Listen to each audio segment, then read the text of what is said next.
2 tahun jelang pemilu legislatif 2024, elektabilitas sejumlah parpol bergeser peringkat dan masih didominasi oleh partai papan atas. Litbang Kompas melakukan survei dari 26 Mei hingga 4 Juni 2022. Sebanyak 1.200 responden dipilih secara acak dengan metode pencuplikan sistematis di 34 provinsi. Tingkat kepercayaan 95%. Jika dilihat dari hasil survei tren elektabilitas, Partai Demokrat yang semula berada di papan tengah, kini bergeser naik ke papan atas dengan suara di atas 10%. Sementara PDI Perjuangan, Golkar, dan Gerindra masih bersifat fluktuatif dan tetap berada di papan atas. Di antaranya papan tengah, ada Nasdem dan Perindo yang naik elektabilitasnya, sementara PKS menurun dan PKB relatif tetap. Nasib kurang menguntungkan justru terjadi pada P3 yang sebelumnya masuk papan tengah, kini merosot ke papan bawah. Secara detail, elektabilitas parpol dengan tingkat paling tinggi masih terlihat pada parpol papan atas. Di antaranya PDI Perjuangan 22,8%, Gerindra 12,5%, Demokrat 11,6%, dan Golkar 10,3%. Untuk parpol papan tengah diisi PKB dengan 5,4%, PKS 5,4%, Nasdem 4,1%, PAN 3,6%, dan Perindo 3,3%. Sedangkan papan bawah diisi oleh P3 2% dan disusul oleh Hanura, PSI, PBB, Garuda, Berkarya, PID, Masyumi, dan Gelora. Sementara faktor penentu elektabilitas parpol diantaranya faktor ideologi, loyalitas konstituen, manajemen organisasi, efektivitas program, hingga faktor ketokohan parpol. Pertanyaan selanjutnya, bagaimana partai-partai ini akan melanjutkan pertandingan dan berkoalisi menjelang pemilu 2024? Saat ini, parpol terlihat saling menjajaki langkah lawan, khususnya terkait nama kandidat capres. Peneliti menyarankan ada baiknya parpol makin cermat menghitung langkah politik agar memberi manfaat elektoral dan bukannya menurunkan elektabilitas yang sudah unggul. Tim Liputan, Kompas TV. Saudara, pemilu memang kurang dari 2 tahun lagi. Dalam survei tadi diketahui sejumlah parpol bergeser tingkat elektabilitasnya.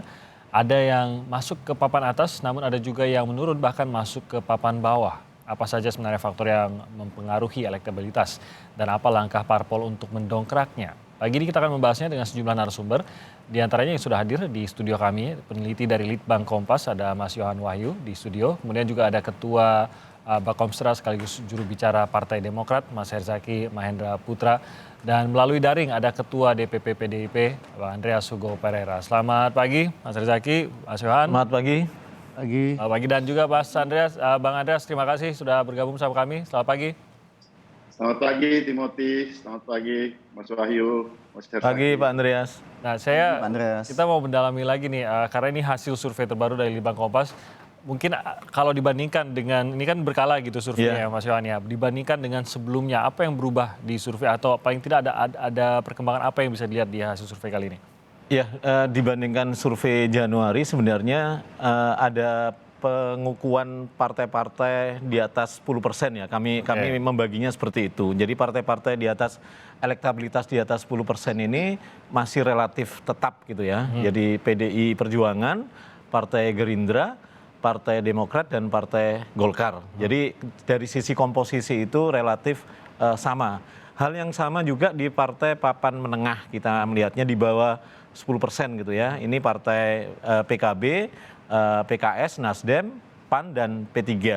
Jadi kalau lihat konfigurasi dua klaster ini, klaster terakhir tentu partai-partai yang sebenarnya kami masukkan kelompok kurang dari syarat ambang batas 4% itu. Jadi ya, kalau kita lihat dua survei terakhir Juni dan Januari, sebenarnya konfigurasinya relatif tidak jauh berbeda dengan hasil pemilu 2019 gitu ya.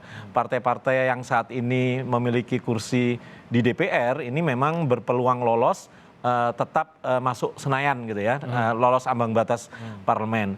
Cuma memang kalau kita lihat naik turunnya elektabilitas, memang Partai Demokrat memang ada tren kenaikan kalau kita lihat. Nah, ini yang paling besarkah dibandingkan dengan perubahan di partai-partai lain? Iya, relatif tidak jauh berbeda, semua naik gitu ya. Golkar juga naik gitu.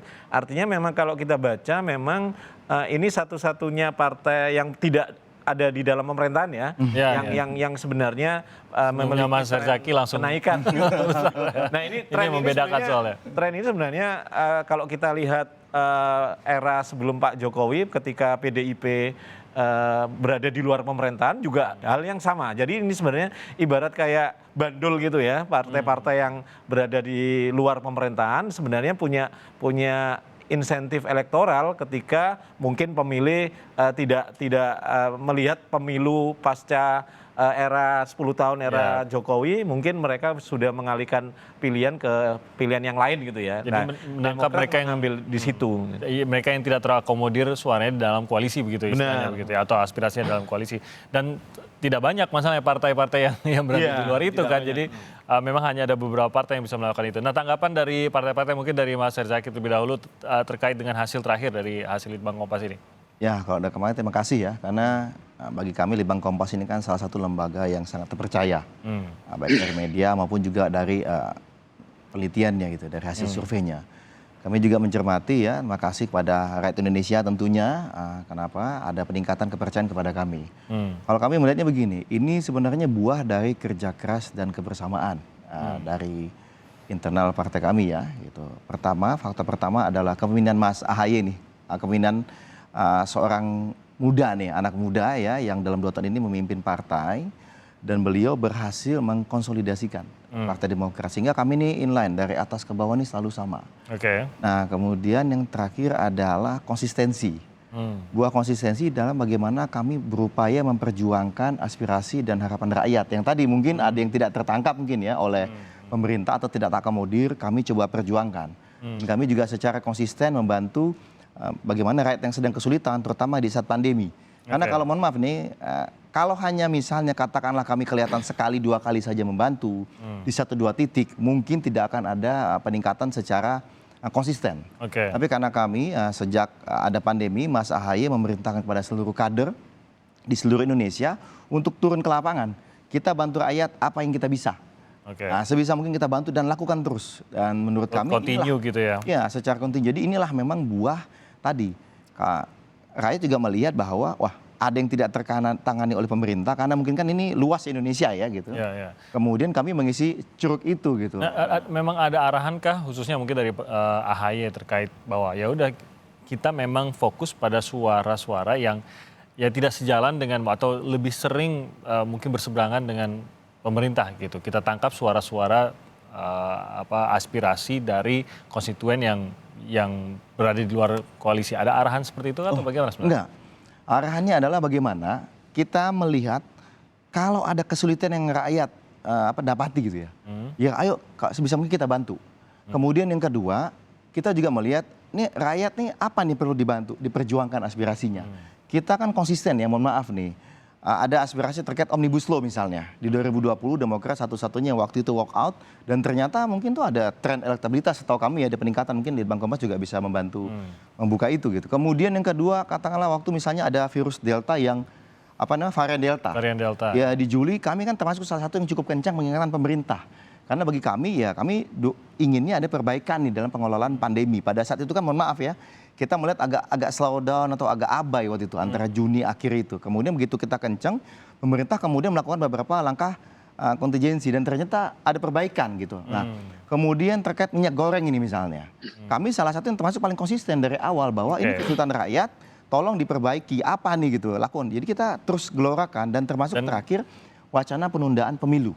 Ya, ini kan ternyata dan tidak susah untuk mencari isunya tampaknya begitu ya. Iya, karena seakan-akan kami kok disodorkan begitu saja nih.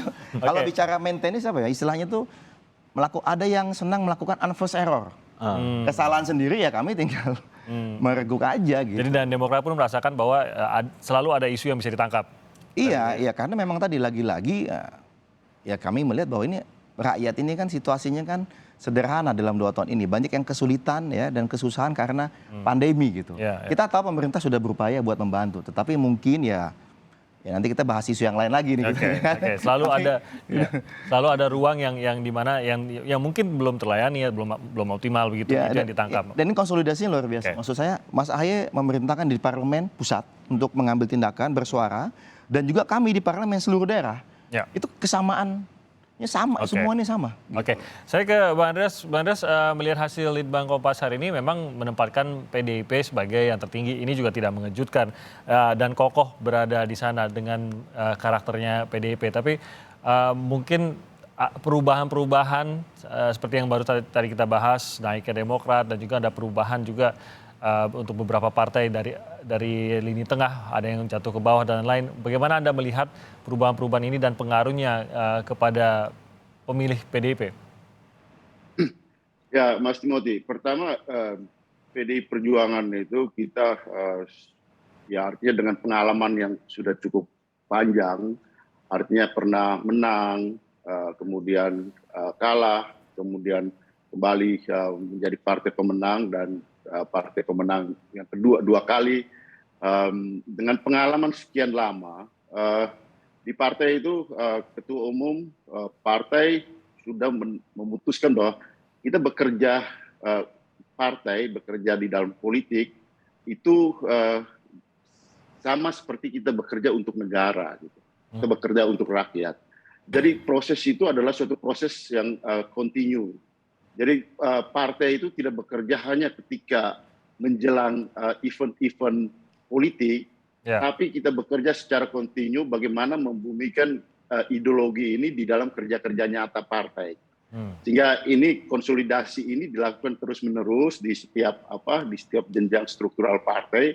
Nah, sehingga itu juga kelihatan pada elektabilitas partai yang relatif stabil, bahkan meningkat lebih di atas dari hasil pemilu 2019 gitu. Nah, ini juga tentu sangat erat kaitannya dengan karakter partai yang sangat kuat diwarnai oleh ideologi partai dan tentu kepemimpinan. Karena bagaimanapun di Indonesia ini kita lihat bahwa faktor pemilih atau voters, mereka melihat pemimpin yang mereka bisa percaya, yang mempunyai integritas. Kalau Bung Karno mengatakan bahwa satunya kata dan perbuatan, nah itu yang perlu dilakukan oleh pemimpin.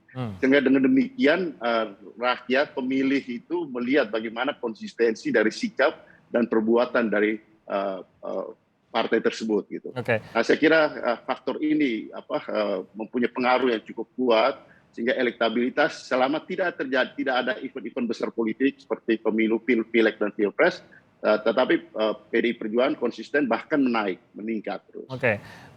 Sekali ke Mas Yohan, saya ingin tahu perbedaannya dan bagaimana partai itu bisa menangkap peluang, karena kalau kita lihat kan ada dua sisi lah di sini. Tadi kita lihat seperti partai-partai yang berada di papan atas, banyak juga yang berada bagian dari pemerintah gitu. Tadi Bang Andreas mengatakan bahwa ada kinerja yang dilakukan oleh pemerintah terus, baik buruknya inilah yang dinilai oleh masyarakat begitu. Tentu pemerintah menilai bahwa mereka sudah melakukan yang sebaik-baiknya dan meyakini bahwa ini sudah menyentuh masyarakat banyak. Tapi seperti kata Mas Herzaki tadi, selalu pasti akan ada ruang yang tidak puas lah, pasti akan ada gitu, apapun yang dilakukan gitu. Kita nggak bisa membuat semua orang bahagia kan, jadi pasti akan ada. Nah, ruang-ruang inilah yang ditangkap oleh partai-partai di luar pemerintahan seperti Demokrat. Nah, mengapa ada partai yang lebih sukses menangkap itu seperti Demokrat dibandingkan dengan partai lain, dan mengapa ada partai di dalam pemerintahan sendiri yang akan lebih sukses meraih pamor atas kinerja baik dibandingkan dengan partai lainnya yang sebenarnya di dalam pemerintahan juga? Iya, pemilih Indonesia ini kan pertama kita tidak punya identifikasi kepartian yang kuat ya. Partai ID kita itu kan lemah ya. Artinya memang tidak ada kekuatan relasi yang cukup kuat antara saya misalnya sebagai pemilih dengan partai politik tertentu. Jadi karena itu di setiap survei itu pasti ada undecided voter yang relatif naik turun gitu ya. Itu menjelaskan bagaimana rendahnya partai ID kita. Yang kedua, pemilih kita sebenarnya juga relatif mengkalkulasi gitu ya. Partai-partai mana yang menurut mereka lebih sesuai dengan pilihan mereka, lebih sesuai dengan kebutuhan mereka, sehingga naik turun partai itu memang linier dengan naik turun respon pemilih itu sendiri. Tapi memang ada pemilih-pemilih yang punya loyalitas tinggi terhadap partai tertentu. Survei Kompas menangkap memang ada, semua partai pasti punya pemilih loyal ya. Pemilih loyal kalau kita lihat memang PDIP PKB dan PKS. Ini karakter partai yang ideologinya lebih menonjol gitu ya. Oke. PKS dengan pemilih Islam modernis yang di perkotaan, di urban, sementara kemudian PKB dari pemilih Islam tradisionalis, dalam hal ini Nahdlatul Ulama, warga Nahdliyin lebih dekat ke PKB, sementara PDIP ini seperti yang Pak Andreas tadi bilang, ideologinya kan partai-partai pemilih-pemilih yang lebih melihat sosok Bung Karno, Marhen ya, yang sifatnya memang ada kekuatan nasionalis di situ. Ini lebih banyak ke PDIP. Artinya memang loyalitas itu lebih tinggi di tiga partai ini. Tapi bukan berarti bukan berarti tidak ada swing voter ya. Setiap partai itu punya. Itulah yang berhasil ditangkap gitu. Setiap partai itu punya swing voter, potensi swing voter selain strong voter tadi. Ada tidak karakter khusus untuk Partai Demokrat? Kalau kita melihat Partai Demokrat, Partai Nasdem, PAN dan partai-partai menengah yang saya sebutkan tadi di luar papan atas tadi, ini pertimbangan memilihnya lebih banyak pertimbangan yang sifatnya rasional ya, visi misi partai, program partai. Ya.